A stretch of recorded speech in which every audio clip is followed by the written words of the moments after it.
So this morning I'm talking about perfection and potential.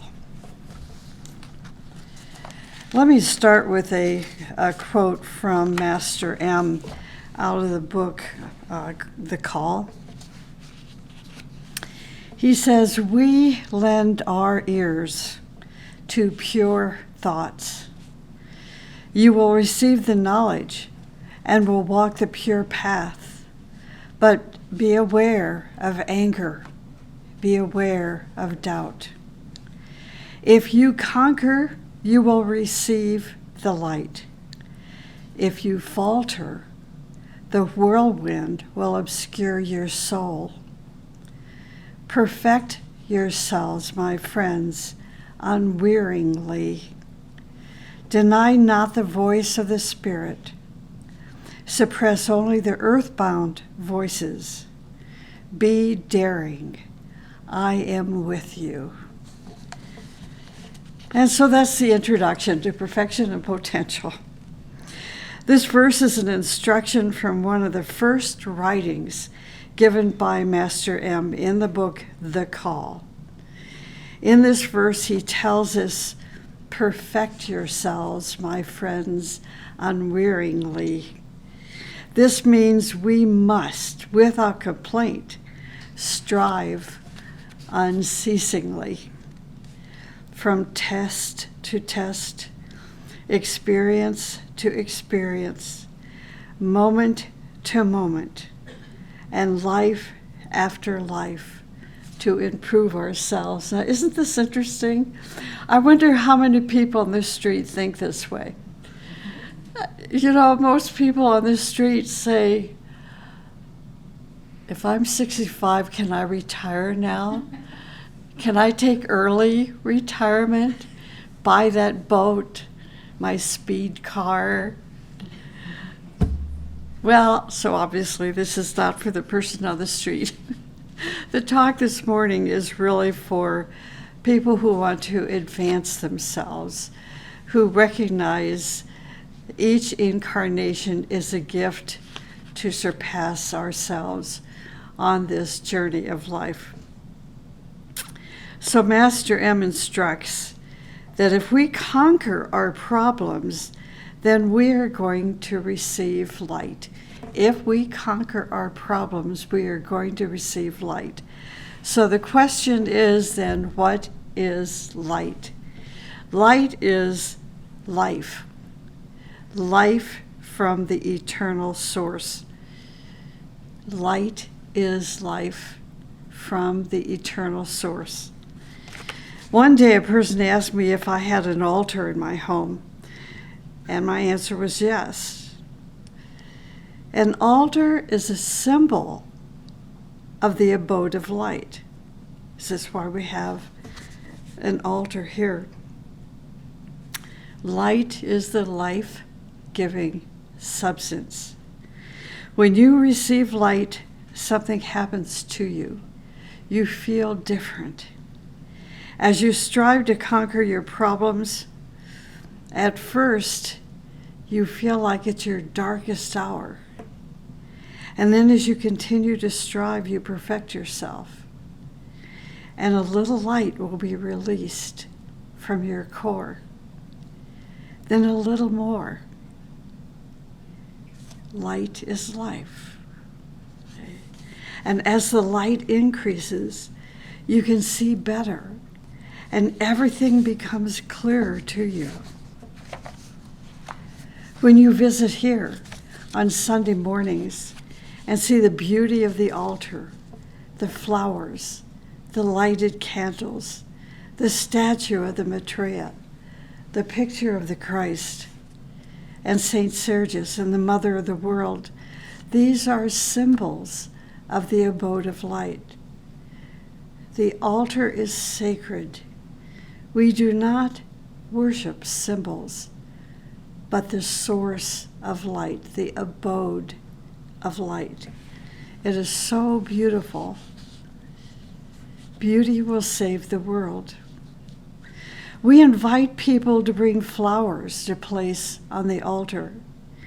When they bring their beautiful flowers and place them on the altar, it is a gift that they are giving to the abode of life. We give light and we receive light. It is such a beautiful opportunity to bring flowers for the altar, but only if the person makes it most special and an honored experience. So, perfection of potentials. Each person who is responsive to their inner potential, who is sensitive and responsive to their higher self, feels the urge to surpass themselves at every stage of their life. During life's tests, such as what? I mean, we could write a book on life's tests, right? So I've listed a few, like tests of courage, tests of strength, spirit, tests of spirit over matter, tests of humility. Imagine what that must be. What kind of tests are tests of humility? Endurance, resourcefulness, tests of love, spiritual discrimination, tests of staying or continuing on the spiritual path. All of these are tests at every stage of our life. Men and women who are not yet responsive to their inner potential, to the evolution of their soul, will fail when they meet these tests. Falling further into the attractions of the mundane life until they become so sickened with the mundane life they sincerely and finally ask for help. And that help will once again be given, but it is not easy. The verse says, if you falter, the whirlwind will obscure your soul. This means if we lose our faith, if we are not responsive to the divine self, our life is going to fall into chaos when we meet these tests. The mundane life is defined as chaos. I think we could all agree with that. Some describe it as hell. The mundane life obscures us from our soul, the beauty and the life of our soul. We replace the light, love, and beauty of our soul with our whining, our worries, our fears, our doubts, our ego and vanity, our stubbornness, our bossiness, our desire to control everyone and everything, and so forth. The verse also tells us, deny not the voice of spirit, suppress only the earth-bound voices. Every day we can receive the guidance of our inner voice, the inner presence, but the advice is oftentimes not heard because of these earthbound voices. Earthbound voices are the voices of doubt and fear, of earthly desires, voices of anger and self-pity and depression and pride and vanities and ego and more. So this is why we are encouraged to meditate every day. It is in meditation, true meditation, we contact our voice of spirit, our inner potential. In daily meditation, in service, in study, we eventually find our hidden potentials, our hidden treasures. It's interesting to me when people say, I really would love to meditate, but I just don't have time. And people will say, I try to meditate, but the thoughts are so running like a race car through my head, I can't stop them. Well, if you turn that around and think that meditation is where we find our inner potential, those inner treasures, then isn't it worth giving extra time to learn how to really and truly meditate? And then discover who you are. Discover those potentials. And these potentials are given to us at birth. It's not our DNA. These are spiritual potentials bestowed upon the soul when we are born. But we have to find them. The verse concludes, "Be daring, I am with thee." Even in childhood, if you had a sense of light and love and beauty within you, if you sensed the master in your heart, you were going to become successful, happy, and enlightened. We must strive on the path of perfection, step by step. We must strive to conquer our immediate problems, challenges, and obstacles. We must strive to destroy our immediate limitations and then, without leaving any void behind us, move to the next step. If we leave one problem behind, listen to this, if we leave one problem behind, it will turn into even bigger problems on the path ahead of us.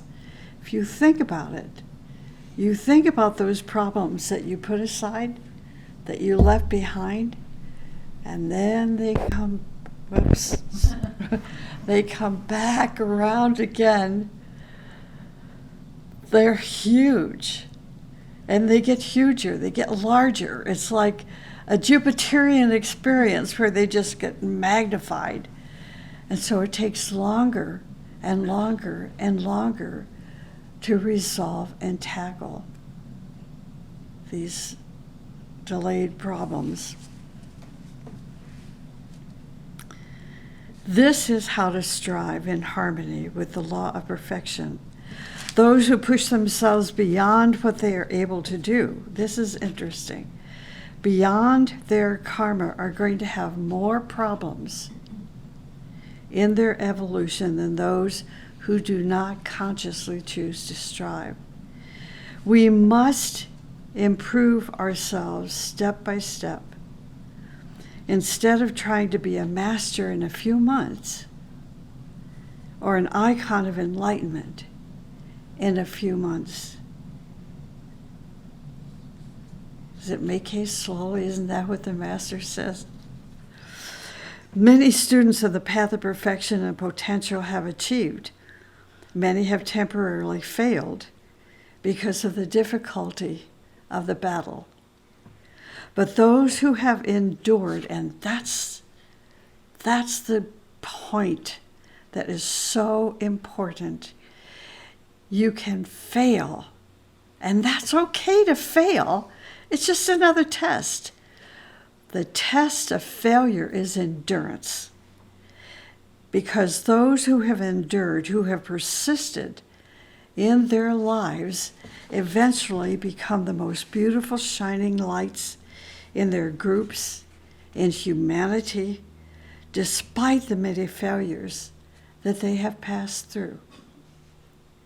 Oftentimes people will come to me for advice, asking how they can improve themselves and how they can become more active in the teaching and more involved in the group work. But in the end, what they really mean, what they're really asking is, tell me what I want to hear, not what I need to know. And they say this in various ways. For example, one student came to me a few years ago during a time of his emotional depression. He said, I know I should be doing this and that to improve myself, but I just can't right now. Things are too difficult for me. I know I'm not supposed to smoke, for I tell others how damaging it is to their health. But during times like this, I sometimes feel I need a cigarette. I know it is not good for me to drink liquor or smoke pot if I'm meditating daily. But with the way my life is right now, I find it helps me feel better. I know what is good for me, but with my life the way it is now, I just can't help myself. Is that all right? I said, just do what you can do. If I told that person, don't meditate, don't drink, don't smoke, and expect to have healthy lungs despite it all, if I had said, don't ask for enlightenment and then destroy your potential by becoming enslaved by the pull of the mundane life, they would push themselves beyond what they would be capable of doing. This would cause further problems for them later on, so in the beginning, they pretended to be something else that they were not. And in that pretense, they fooled themselves. You must decide these things for yourself, not because someone else is lecturing to you or intimidating you with fears or with religious dogma and so forth. Striving to improve yourself must come from an inner urge. If someone tells you that you must do this and that, you're going to eventually really, really dislike that person or that group. And you'll become so filled with the guilt, it will lead to hatred. And through hatred, you will slander the group, criticize the group, and turn people away from the light. I mean, I know this because I've tried it. I've put someone in the group, I'll put someone or two or three people on probation, and they fail the probation, and where they were at the beginning of their probation status multiplied, increased by tenfold, and it all turned into hatred. And that hatred eats inside the person. It would have been better just to say, God bless you and be on your way, and let life be their path of probation.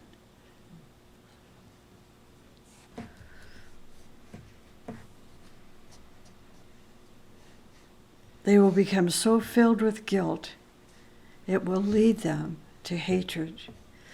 This brings a terrible karma upon themselves. So do not try to save others. Only save yourself. As you try to save yourself, as you strive step by step on the path of perfection, your striving will ignite the light in others. When a student comes to me and says, I'm having problems in my life, which is pushing me off course, can you help me? Of course I will help. I will give them one little thing to do. And then if they do it, I'll give them another discipline to do and so forth. But if later they come to me and say, please don't be mad at me because I did not take your advice, will you forgive me? I will tell them that they must forgive themselves and try again. See, it doesn't work to make the person feel guilty. The teaching is not about guilt. I'll also tell them to stop whining if they can take it.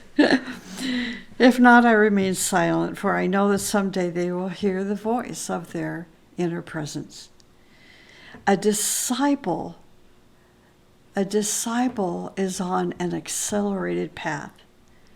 Not all can stand the pressure of such speed. How beautiful is life for the one who has left behind their miseries, who is heading toward transformation and resurrection, who has left behind their pains and ignorance and fears and jealousies and limitations, lifting themselves into the joy of striving, perfection, and the cultivation of their potential, their inner treasures. There are times that a teacher can give a student a mantra to help them face and conquer their limitations, their problems, their tests. Mantras may bring energy to the person, which will help them to overcome their problems. But this can only be done after the teacher watches their aura, sees the stage of their evolution, and knows the situation of their karma. There are not many mantras that can help people without strict supervision of knowledgeable teachers, but there are a few. And one is called the Gayatri, and the other is Avirma Virma Yati. Our choir has recorded Avirma Virma Yati, and we play it for you every once in a while, although I don't think I've heard it for quite some time, nor the Gayatri. The next time you hear it, notice if your heart feels a response. The Gayatri, have you heard it? You can sing the Gayatri, this mantra, for 15 minutes a week. Both of these mantras will help give you energy to solve your problems, helping you as you strive on this path of perfection. These mantras will release the potential in you to surpass yourself. There are moments of great joy that result in an urge toward perfection, with a surge of energy, like when the wind picks up the embers of a fire and the flame seems to suddenly explode into action.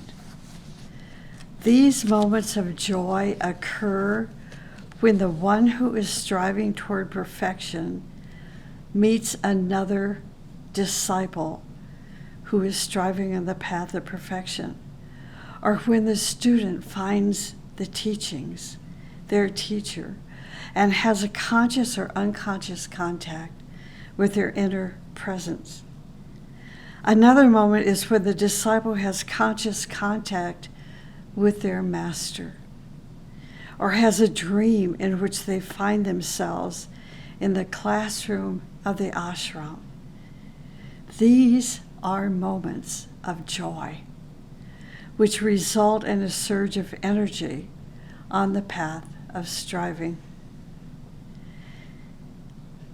The law of perfection is the law of striving. Perfection is our potential. The other day I was reading the most stupid article about how nobody will ever perfect themselves and that it's a waste of time. I could not believe I found that article. Perfection is our potential. I wish that they had a moment to listen to this lecture. Perfection is our potential. Potential is a seed for the manifestation of beautiful visions, labor, and service. Potentials are our hidden treasures. Each one of us has the potential for perfection, but perfection can only be attained by conscious and spiritual labor, by daily striving to surpass our present level of beingness. Even if you're 100 years old. I think of Betty White, who just recently died, like a couple of days before her 100th birthday. She never stood still. When she became 80, she didn't give up and quit, or 90, or 95. She never threw in the towel and jumped into bed and stayed there until she died. Perfection can only be attained by conscious and spiritual labor. Master Moria says, they will ask, wherein is the striving for perfection? The reply, in love, in beauty, in action. These three paths suffice. Love, beauty, and action. indicates that our striving toward perfection will receive their notice and their help. He says, we manifest revelations unto a sensitive ear. And they, in thy wish, he says, may bring to thee our voice, our ray, as a beacon, is searching the darkness, and with the aid of its light, the ship reaches its port. Many people these days appear to be fearful of change, not by word, but by deed, for they do not have a sense of the infinite. They are fearful to transcend themselves, for it requires diligence, commitment, transformation, and the shedding of their imperfections. But the disciple is fearless, and with diligence will welcome the path of perfection, for it is written in the call. The disciple knows that, and this is a quote, even beneath a tree, he will feel himself sheltered. Even beneath a rock, he will feel himself firm. He knows that in his striving toward perfection, as he meets the difficulties of his karma, he will be protected in the ray of the Master. A ray of his ray will be lent to us, and we will shine. says, our ray radiates, and in the silence of the ocean, thou shalt seek us. Members of groups who are striving on the path of perfection must protect the strivings of their co-workers. In ancient times, disciples knew the importance of shielding one another and of the importance to guard the dignity and integrity of the community. For in protecting the strivings of our co-workers, we will achieve happiness of the common good. Today's more modernistic disciple is frequently seen as pushing himself ahead of his brothers and sisters. He puts himself in positions of importance and places his co-workers in subservience to his or her position of importance. Just know, though, that subservience is not service to the hierarchy. We are advancing on the path of perfection toward God. Either we are going to advance on that path and say, in this life, I am going to be a master, or we are going to resign from it and say, in this life, I will just be a pretender. You are going to choose because you are now in the middle. The backward path is pain and suffering and failure and defeat. We don't want this. Any reasonable person is not going to want that. We cannot go anywhere on the spiritual path if our conflicts continue.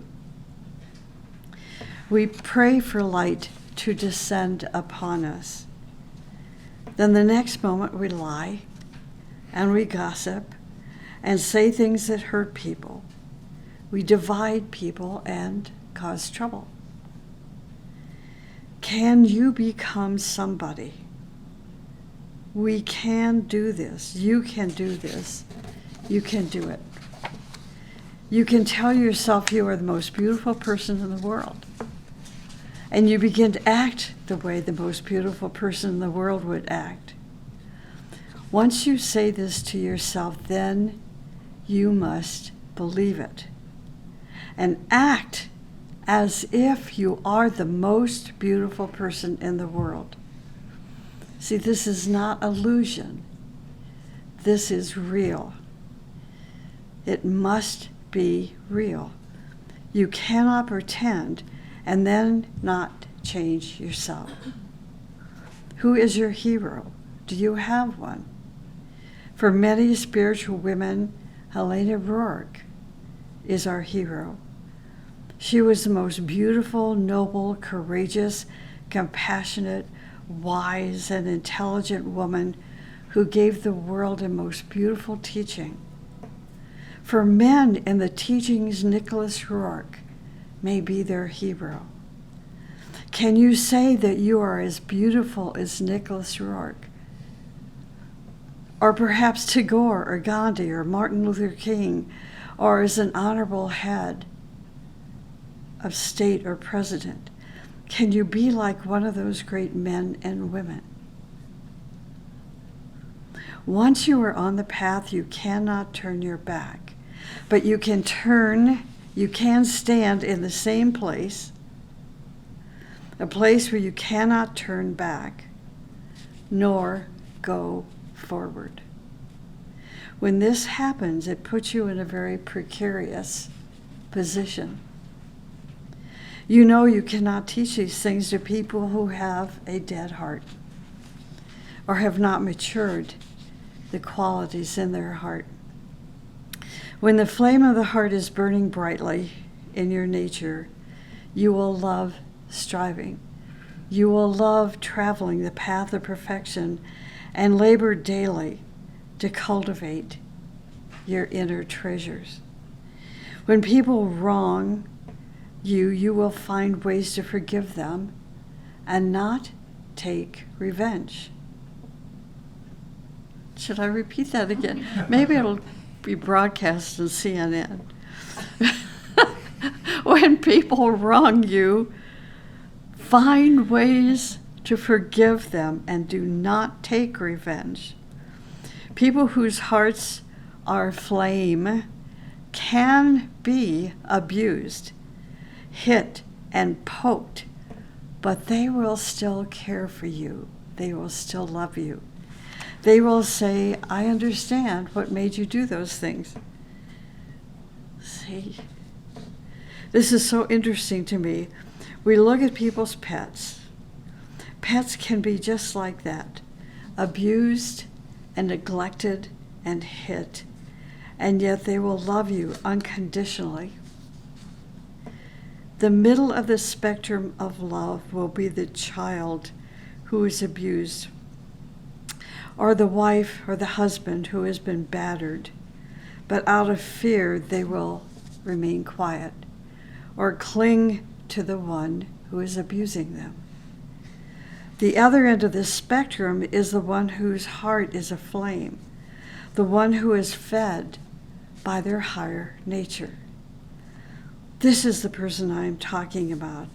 They have the wisdom to understand the behaviors of their attackers, and in that wisdom, love their accuser. Such a person cannot have remorse or plan revenge against the other because the fires of the heart burn immediately burn the problem. When the fire of the heart is dead, such a person will curse others and take revenge out upon them. They will try to extinguish the flame. You must have an ignited flame of your heart to understand this teaching. If you don't, then you won't. You will laugh at the forgiving one, belittle them, make fun of them. betray them. And if you do, you will find yourself in this life filled with many sufferings because of such narrow-mindedness and lack of acceptance of forgiveness. It takes a long time to understand these things. Some teachers, now this is interesting, some teachers will try to shame you. Some teachers will condemn you for what you have done, and they will tell you what wrongs they believe that you did, and tell you that you are going to hell, and that you are a lost soul. Now these are teachers with a little t.